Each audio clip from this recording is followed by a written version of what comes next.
El senador Roberto Gil para expresar sus puntos de vista y posicionamiento en contra. Tenemos registrado al senador Miguel Barbosa. Gracias, presidente. Gracias, presidente.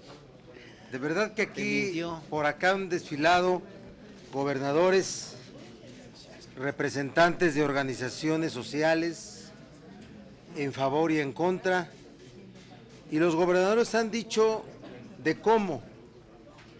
Senador Gamboa, ¿escuchó usted al senador Gil? ¿Ahora escúchame a mí? Estoy escuchando, con mucha atención.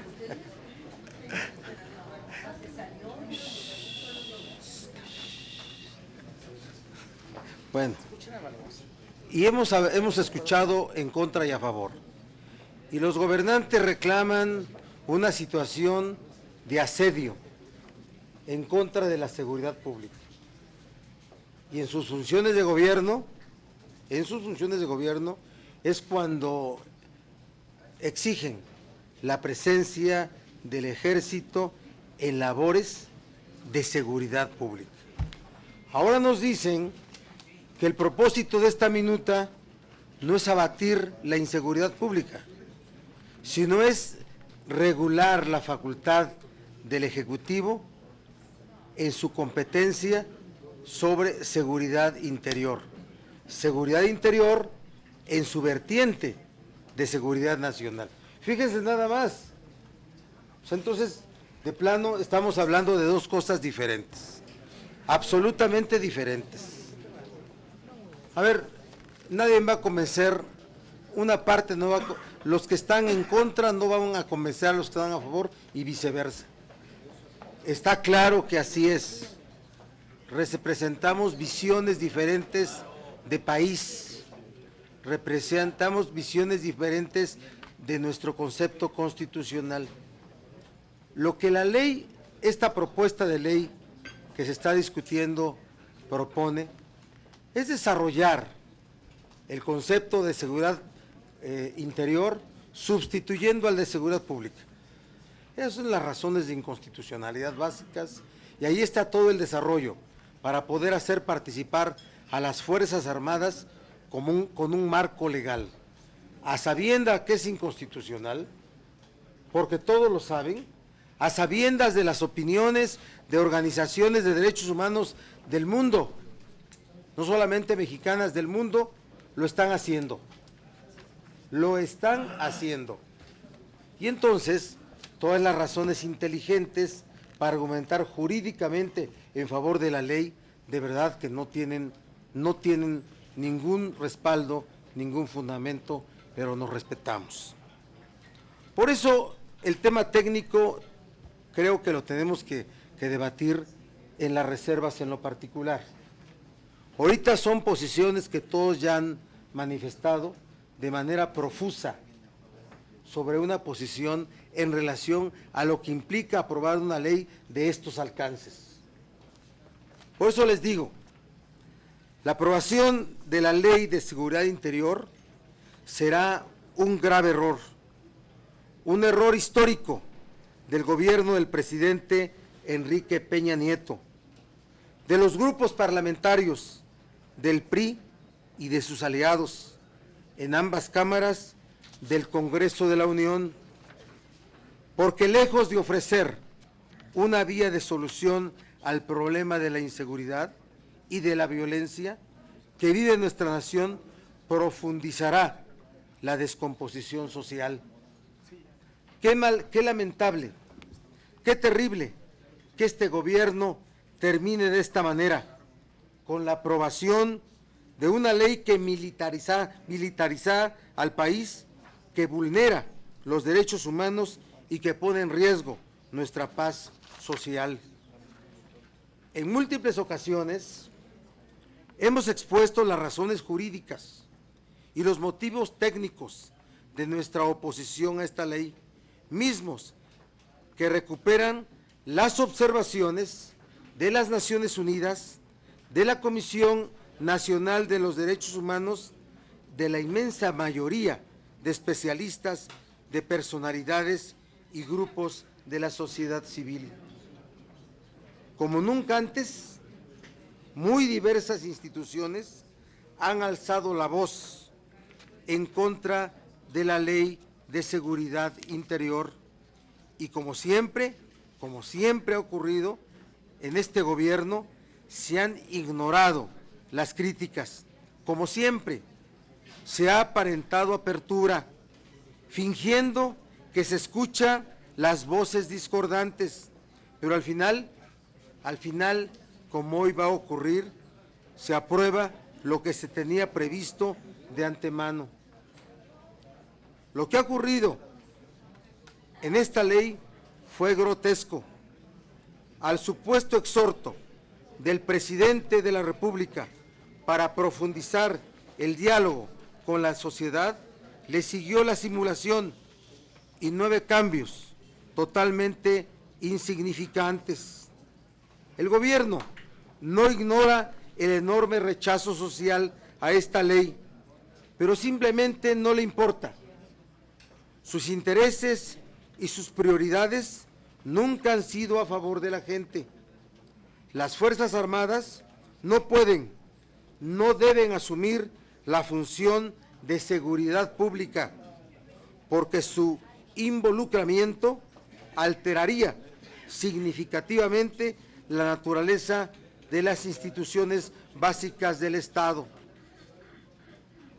Transformar este orden jurídico equivale a cambiar el eje en torno al cual gira el poder político.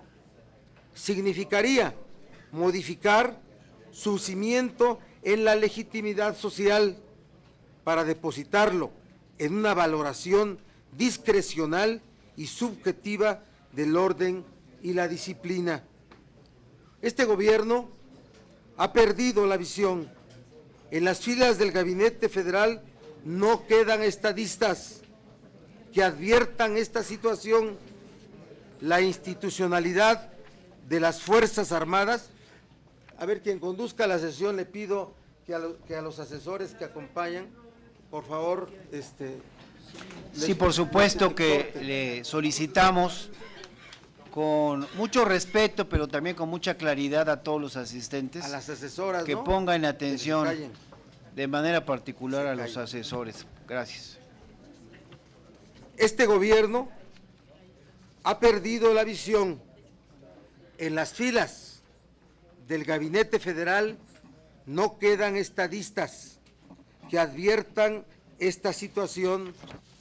La institucionalidad de las Fuerzas Armadas, la subordinación de los mandos militares a la autoridad civil han sido factores fundamentales, primero de la paz social y segundo de nuestra transición a la democracia.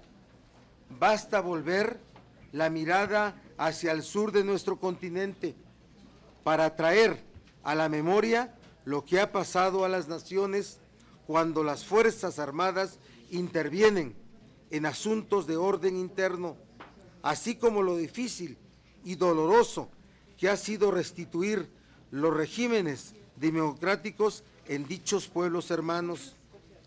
De ninguna manera es circunstancial que en nuestra Constitución se establezca que la seguridad pública corresponde a la autoridad civil. La verdad es que el gobierno federal y sus aliados están desesperados y sometidos, desesperados porque saben que perderán la presidencia de la República, sometidos porque el gobierno federal está al servicio de los intereses de la oligarquía y del gobierno de Estados Unidos. La mano dura, la militarización del país, el retroceso de las libertades y del ejercicio pleno de derechos son anhelos largamente acariciados por los sectores más conservadores y reaccionarios de nuestro país, para los cuales la democracia es un molesto obstáculo, mientras que para el gobierno de Estados Unidos la militarización representa el modelo de seguridad que le conviene a sus intereses políticos y económicos. Para este lado de la frontera, muros y militares en las calles. Esta ley pone en riesgo la institucionalidad de las Fuerzas Armadas. Hace casi 50 años fue un grave error del gobierno instruir al ejército, reprimir a los estudiantes en 1968. En los años 70 fue una terrible equivocación involucrar a efectivos militares en la guerra sucia. Hace 10 años y a la luz de los resultados, fue un terrible equívoco poner sobre las espaldas de nuestro ejército la lucha en contra del narcotráfico. Ahora, esta ley constituye la entrega del control político de los territorios de México al mando militar.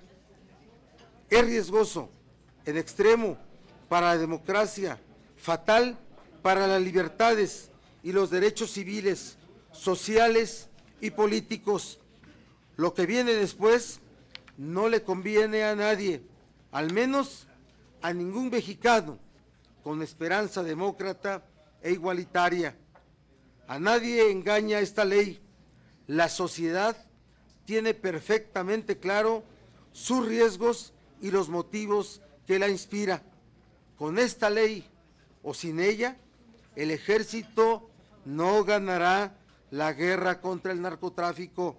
El combate a la delincuencia organizada corresponde a las fuerzas policiales con mandos civiles. Por eso, la sociedad tiene claro que necesitamos con urgencia cumplir con todo lo que hasta el momento no se ha realizado. Desde la reforma del 2008, necesitamos un nuevo modelo policial, más y mejores policías, mejor coordinación e inteligencia. Necesitamos que los mandos policiales sean civiles, personas profesionales y honestas. Lo que necesitamos es erradicar la corrupción en el combate a la delincuencia y terminar con la impunidad. Ese es el verdadero clamor de nuestra sociedad y no la mala utilización de nuestras Fuerzas Armadas. Gracias. Al contrario, muchas gracias, senador. Senador Barbosa, ¿me concede el uso de la palabra? ¿Acepta usted, verdad, senador, una Vamos pregunta? al pleno. No, ya, di que sí, hombre. Bueno, sí, pues. Senador, solamente para, con referencia a todo lo manifestado aquí, vemos claramente que la fracción de su partido, o sus partidos, va a votar en contra de este proyecto de dictamen. Por obvias razones, ¿no? Pues está en contra de la Ley de Seguridad Interior y la pregunta es si está en contra porque van a